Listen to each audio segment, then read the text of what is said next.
Les keyloggers font partie des malwares les plus malicieux.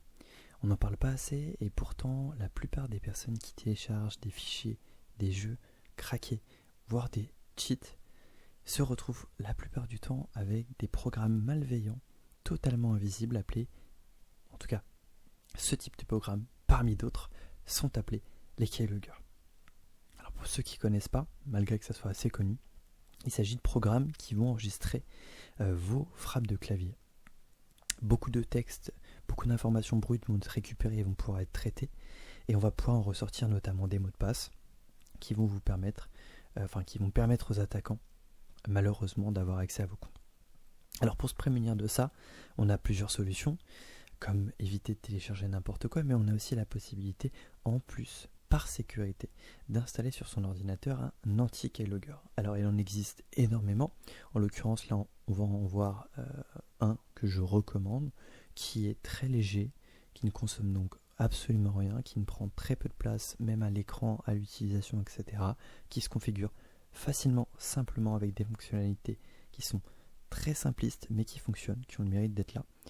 Et on va essayer du coup de mettre en place cette solution. Alors en fait, en l'occurrence, on va en avoir vraiment beaucoup. On va retrouver aujourd'hui sur le marché beaucoup d'anti-keyloggers, notamment beaucoup de payants, mais on a aussi des gratuits. Je vais citer par exemple les plus connus, donc Spy Shelter qui est free. On a Zemana aussi, anti-keylogger qui est gratuit.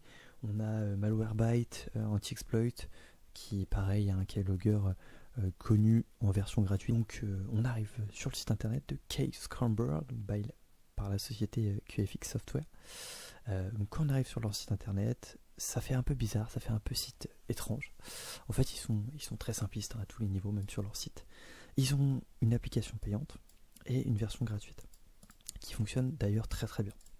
Quand on la télécharge, c'est assez rapide, on peut l'exécuter. Alors, en l'occurrence, moi je l'ai déjà installé, mais c'est pas grave, on va le faire pour le tuto.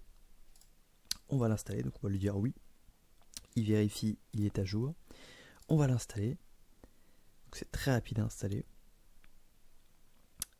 Alors en l'occurrence, on va pas reboot. Je l'ai sur le poste. On va la lancer directement. Hop. Voilà. L'application est lancée. Alors, comment elle fonctionne? Elle va afficher un petit pop-up. On peut souhaiter de l'afficher ou non, qui va nous expliquer, nous dire quand ça va chiffrer le poste. Alors, on peut faire un test. En l'occurrence, si je marque test, bonjour, on va voir juste ici qu'il y a marqué encrypting et que ça va chiffrer. En l'occurrence, un A sera remplacé par un slash, arrobase, trait d'union, etc. L'idée, c'est d'avoir du coup ce petit affichage qu'on va pouvoir mettre en haut, qu'on va pouvoir mettre en bas, en haut à gauche, affiché ou pas. On va pouvoir aussi gérer si on va chiffrer tout ce qui va être espace, etc. C'est du plus. Et on va pouvoir sélectionner un petit peu notre protection. Donc on a une protection un peu expérimentale qui est moins recommandée, qui peut moins fonctionner, avoir des bugs dans des jeux, sur des applications. C'est vrai que si vous faites du gaming, forcément, avoir un keylogger sur des FPS où vous jouez au clavier, ça peut créer des petits problèmes. Souvent il faut le désactiver, ou alors il ne marche pas du tout. Voilà. Mais en tout cas, on va pouvoir aussi sélectionner si on va uniquement l'avoir sur un navigateur ou si on veut l'avoir sur tous les supports, donc navigateur et application. On va pouvoir choisir son niveau de sécurité. Forcément, quand on est au maximum, on est à 5 et donc on va avoir des caractères spéciaux. Sinon, par exemple, un A sera remplacé par un Z, un E, etc. Là, en niveau maximum, ça remplace carrément certaines lettres par des caractères spéciaux, des lettres et des chiffres. Voilà. Et donc, imaginons, voiture. Et ben voilà. Ça va sécuriser directement tout ce qui va être écrit sur le poste. Et du coup, si vous avez un malware, un keylogger qui enregistre vos frappes, il va les enregistrer, mais il enregistrera du charabia qui sera illisible. Encore une fois, c'est pas miracle. Forcément, on a des possibilités de contourner plus ou moins ce genre de choses, etc.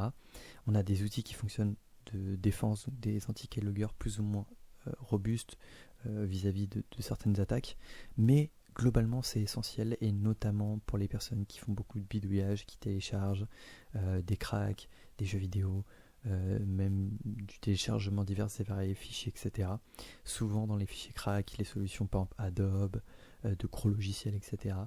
Peut avoir en backdoor entre guillemets à l'intérieur caché dans le crack ce genre de fichiers, donc les keyloggers.